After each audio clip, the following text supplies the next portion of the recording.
Hi friends, कैसे हैं आप लोग। उम्मीद करता हूँ अच्छे होंगे। और उदाहरण 6 के बाद मुझे एक फार्मूला बताना था जो इस वीडियो में हम बताएंगे और एग्जाम्पल 7 और 8 दोनों को क्लियर दोस्तों, करेंगे इसमें। अब यहाँ पर एक बहुत ही अच्छा पॉइंट और एक सूत्र आप लोगों को देखना चाहिए और इसे बताते हैं कि देखिए वो सूत्र क्या कहता है।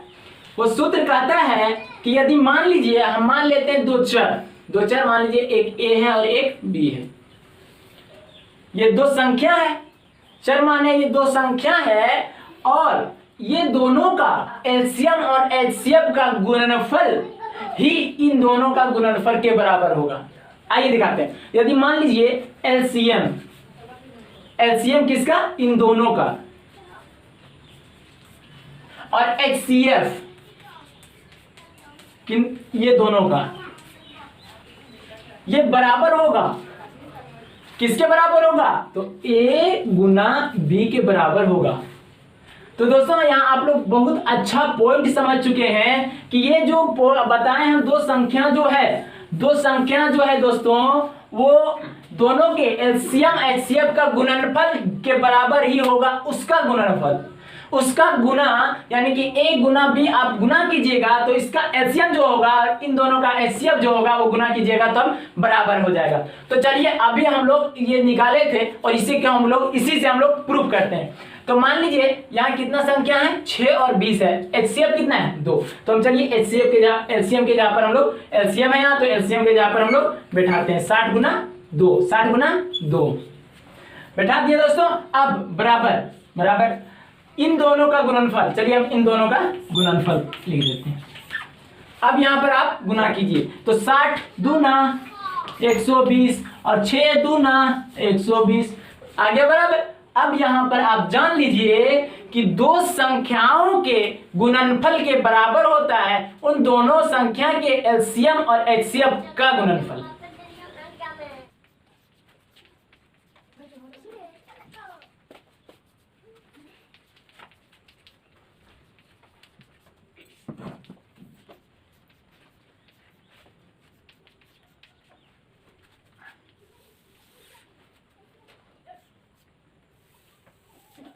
तो दोस्तों उसी को अभी हम यहां लिखे हैं। देखिए दो संख्याओं के गुणनफल बराबर होगा क्या, उन दोनों संख्याओं के एलसीएम और उन दोनों संख्याओं के एचसीएफ के गुणनफल के बराबर होगा। यह सूत्र का भी काम लगेगा, इसीलिए हम लोग क्या किए, इसको हम लोग यहाँ याद कर लिए। आइए अब एग्जाम्पल नंबर 7 को देखते हैं। आइए दोस्तों अब उदाहरण नंबर 7 को हम लोग पढ़ते हैं। अभाज्य गुणनखंड विधि द्वारा 96 और 404 का एचसीएफ ज्ञात कीजिए और फिर इनका एलसीएम निकालिए। यानी कि अभाज्य गुणनखंड विधि बोल रहा है।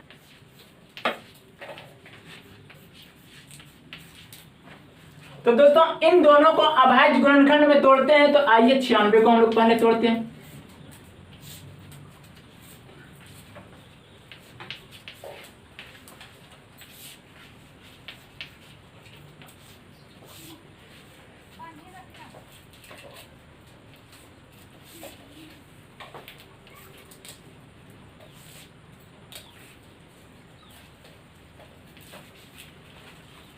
तो दोस्तों ये क्या हो गया, मेरा अभाज्य गुणनखंड विधि में हम लोग तोड़ दिए। 96 को हम लोग इतना लिख सकते हैं। तो आइए हम लोग क्या लिख सकते हैं, कितना है, 2 गुना 2 ये सब लिखने से अच्छा है कि एक ही बार गिन करके 2 पर उतना पावर चढ़ा देंगे। तो 1 2 3 4 और 1 5, 2 पर पावर कितना है, 5 है। और गुने में क्या है, एक ठो यहाँ पर 3 है। तो दोस्तों इतना आ गया। और अब देखिए हम लोग किसका, 404 का।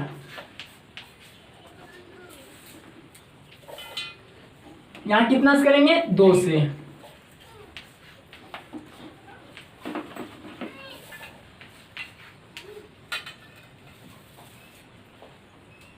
अब यहां पर नहीं जाएगा, मात्र क्या रहेगा, 101 तक ही जाएगा। इससे अधिक कोई भी आप टेबल देख लीजिए, पहाड़ देख लीजिए, नहीं कटेगा। तो दोस्तों 404 को हम लोग क्या लिख सकते हैं, यहां पर गिन लेंगे 1 और 1 2 के पावर 2 चढ़ा देंगे और गुना में हो जाएगा मेरा 101 यानी कि 101। अब दोस्तों ये इसका क्या निकल गया, इसका जो गुणनखंड आया, अभाज्य गुणनखंड आया वो ये है और 96 का अभाज्य गुणनखंड जो आया वो ये है।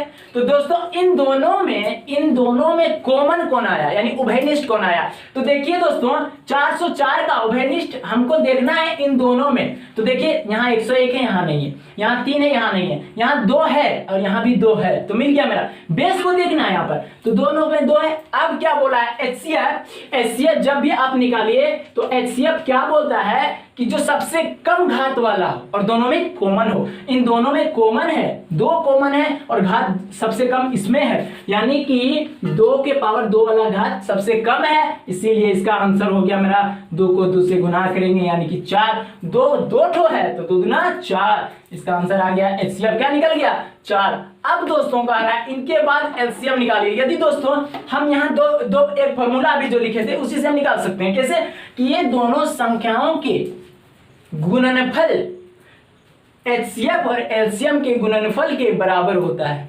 तो यदि HCF का गुणनफल मेरा 4 मिल गया, HCF यदि मेरा 4 आ गया और LCM निकालना है तो इसका गुणनफल बराबर इसका इंटू LCM लिख सकते हैं, वहां से 4 को भेज देंगे, ये भी फॉर्मूला से हो जाएगा। और यदि हम लोग निकालना चाहते हैं इसी से LCM, तो आइए हम इसी से LCM भी आपको निकाल के दिखाते हैं।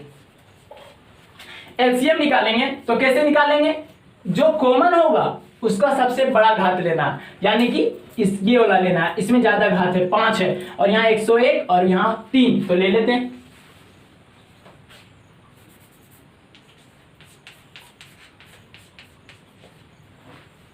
तो दोस्तों इन सबों को गुना करने के बाद कितना मेरा आ जाएगा, आप गुना करके देख लीजिए, ये गुना करने के बाद 96 और 96 आएगा। तो दोस्तों HCF आया इतना, LCM आया इतना, ये मेरा क्या हो गया, आंसर हो गया। और यदि इसी को हम निकालना चाहे फॉर्मूला से तो कैसे निकालेंगे, आइए देखते हैं। तो देखिए दोस्तों यहाँ पर जो लिखे हैं 2 संख्याओं के गुणनफल, चलिए दोनों संख्याओं को गुना करते हैं, यानी कि 96 गुना में है 404 और LCM और HCF का गुणनफल था। LCM तो यहाँ पर मेरा निकला नहीं, LCM यहाँ निकला नहीं, सिर्फ HCF निकला है और वो भी HCF मिटा दिया ना। यहाँ पर HCF कितना आया था, जो सबसे कम है, तो यहाँ पर HCF मेरा निकल चुका है कितना, HCF मेरा निकल चुका है 4। तो यही 4, ये जो LCM मेरा निकला है, HCF जो मेरा 4 निकला है वो बिठा देंगे और LCM गुना में 4 आ चुका है। अब दोस्तों LCM को हम यहीं रहने देंगे और जो यहाँ पर गुना में है उसे हम इधर भागा में भेज देंगे। तो ये गुना में है, इधर भाग में आएगा, तो चलिए उसे भाग में लेते आइए, ऐसे हम मिटा देते हैं, लेते आ गए भाग में, ये नहीं सोचेगा मिटा के लीजिए, ठीक है। यहाँ पर ले आए, अब चलिए 4 से इसे काटते हैं। यदि हम इसे 96 से गुना करेंगे तो 96 से एक बार में 96 बच जाएगा और फिर 96 से एक बार में यानी कि 96 फिर आ जाएगा। इसका LCM क्या आ गया, मेरा इतना आ गया। तो दोस्तों ये फॉर्मूला से भी हम निकाल सकते थे और उससे पहले भी हम निकाल दिए थे। तो दोस्तों अब आइए उदाहरण नंबर 8 को हम लोग देखते हैं। कहता है उदाहरण नंबर 8, संख्या 6, 72 और 120 का अभाज्य गुणनखंड विधि द्वारा HCF और LCM को ज्ञात कीजिए। तो दोस्तों HCF LCM हम लोग निकालने सीख ही गए हैं और बोल रहा है 6, 72 और 120 का। आइए हम लोग इसे देखते हैं। बोलता है 6 और बोला है 72 और बोला है 120, इन सबों का HCF और LCM निकालिए, ज्ञात कीजिए। तो आइए इस सबों का पहले हम अभाज्य गुणनखंड में तोड़ें। ये सब सारे तो भाज्य हैं। भाज्य कैसे हम समझते हैं कि ये भाज्य है या अभाज्य? सो भाज्य इसलिए समझते हैं कि वो ज्यादा अपने और एक और अपने से अधिक अंकों से यदि वो भाग जाए तो हम उसे भाज्य कहते हैं, और यदि सिर्फ अपने और एक से भाग जाए तो हम उसे अभाज्य कहते हैं। तो यहाँ पर क्या है, ये भाज्य 2 से भी कट रहा है, 2 से भी कट रहा है, 3 से भी कट रहा है, 4 से भी कट रहा है, यानी कि ये भाज्य है। इसको हम अभाज्य में कैसे तोड़ेंगे? तो दोस्तों पहले हम 6 को लेते हैं। 6 को तो वैसे भी हम लोग तोड़ देंगे 2 गुना 3, ये क्या हो गया, अभाज्य हो गया, क्योंकि ये भी अभाज्य, ये भी अभाज्य। अब हम लोग 72 को तोड़ते हैं। तो आइए दोस्तों 72 को यदि हम तोड़ते हैं तो कितना तोड़ेंगे, यहाँ लिखेंगे 72। पहले चलेंगे हम लोग 2 से, तो मेरा यहाँ कितना हो जाएगा, 36 हो जाएगा। फिर यहाँ हम चलेंगे 2 से, यहाँ आ जाएगा मेरा 18। अब फिर हम यहाँ चलेंगे 2 से, यहाँ कितना आ जाएगा 9। अब हम चलेंगे 3 से और यहाँ पर आ जाएगा मेरा 3। तो दोस्तों ये आ गया इसका अभाज्य गुणनखंड। अब आइए हम इसे 72 को कैसे लिख सकते हैं, तो 72 बराबर लिख सकते हैं। अब हम क्या बोले कि यदि इंटू में लिखने की आवश्यकता लगे तो उस पर अगर सेम बेस सेम हो और इंटू है तो क्या करेंगे, उस पर उतना पावर चढ़ा देंगे यानी घात चढ़ा देंगे। तो कितना है 1 2 3, 2 कितने हैं 3 ठो है, सारे गुना में है तो हम इसे लिख सकते हैं 2 पर पावर 3 और गुणा कितना, तो यहाँ पर देखिए 3 और 3 कितना है 2 ठो है तो हम यहाँ लिखेंगे 3 पर पावर 2। तो दोस्तों इतना जान चुके हैं। अब हम लोग 120 का इसे हम लोग चलिए अभाज्य गुणनखंड में तोड़ते हैं। तो यदि हम 120 को तोड़े तो 120 को सबसे पहले हम 2 से तोड़ेंगे, तो आइए 2 से तोड़ते हैं। यहाँ पर 120 है तो यदि हम यहाँ पर 2 से तोड़ते हैं कितना आया 60। यदि हम फिर से 2 से लगाते हैं तो मेरा आया 30 और फिर हम 2 से लगाते हैं 15, फिर अबर हम कितना से लगा देंगे 3 से, तो कितना बार में चला जाएगा 5 बार में। यानी कि 120 को हम लिख सकते हैं 2 पर पावर 3 गुणा 3 गुणा 5। ये सारे क्या निकल गए, मेरा सारे निकल गए अभाज्य गुणनखंड, 6 का ये 72 का ये 120 का ये। अब हम लोग जानते हैं कि HCF ज्ञात करने के लिए HCF ज्ञात करना है किसका, तो इन तीनों का तो यहाँ लिख दिए 6 72 और 120 का मुझे HCF ज्ञात करना है। यदि इन सबों का HCF ज्ञात करना है तो हम क्या बोले कि इसमें से कॉमन ढूंढिए यानी कि उभयनिष्ठ ढूंढिए। उसके बाद में आप ये देखिए कि सबसे कम पावर किस पर है, तो यहाँ पर देखिए 2 यहाँ भी है 2 यहाँ भी है 2 यहाँ भी है यानी कि 2 तीनों में, तो चलिए हम इसे 2 ले लेते हैं, ठीक है। और देखिए कि सबसे कम पावर किस पर है, इस पर है, क्यों, क्योंकि सिर्फ 1 है और इसमें 3 है, इसमें 3 है तो सिर्फ 1 वाला आएगा यानी कि इतना आ गया। अब गुणा में देखते हैं और भी कुछ आएगा क्या, तो यहाँ पर 3 एक ठो है और यहाँ भी एक 3 है, यहाँ भी 3 है, इसका अर्थ है कि 3 भी आएगा, लेकिन कौन वाला आएगा जिसका सबसे घात कम होगा। तो इसमें कितना है 1, इसमें 2, इसमें 1, यानी कि एक ही ठो वाला घात आएगा, तीनों में से किसी वाला ले लिए।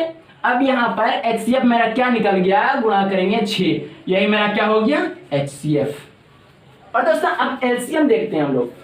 LCM यदि हम देखें 6 72 और 120 का तो मेरा कितना आएगा, तो देखिए दोस्तों हम क्या बता रहे हैं कि ये जितना भी है आप कॉमन ढूंढिए पहले, तो कॉमन ढूंढते हैं, यहाँ भी 2 यहाँ भी 2 यहाँ भी 2 लिखते हैं। अब हम इसे बताएं कि सबसे ज्यादा वाला घात पावर सबसे ज्यादा 2 किसमें है, इसमें 3 ठो, इसमें 3 ठो, इसमें 2 1 ठो, इसका अर्थ है कि 3 वाला आएगा मेरा, ठीक है। अब देखते हैं 3 को लेते हैं क्योंकि 3 तीनों में है तो यहाँ पर गुणा में 3 लेते हैं। अब दोस्तों 3 के पावर सबसे अधिक किसमें है, इसमें देखिए 1 ठो, इसमें 2 ठो, इसमें 1 ठो, यानी कि 2 वाला आएगा, आ गया। अब हमको देखना है कि बचा कौन कौन, उसे भी लिख देना है। एलसीएम में ये करते हैं हम लोग। अब 5 को बच गया मेरा 5 हम लिख दिए और यहाँ पर मेरा 2 दूना 4 दूना 8 आया, 8 और यहाँ 9, 8 और 9 यहाँ लिख देते हैं। चलिए 8 यहाँ आया मेरा 9 और यहाँ आया मेरा 5, कितना हो गया 8 9 72 और 72 को यदि हम 5 से गुना करें तो 360, कितना आया मेरा 360। यही मेरा क्या हो गया आंसर हो गया। दोस्तों उम्मीद करता हूं आपको ये वीडियो काफी पसंद आया होगा और यदि वीडियो आपको पसंद आया तो आप देखिए, दूसरों को दिखाइए, लाइक कीजिए, सब्सक्राइब कीजिए। बहुत बहुत शुक्रिया।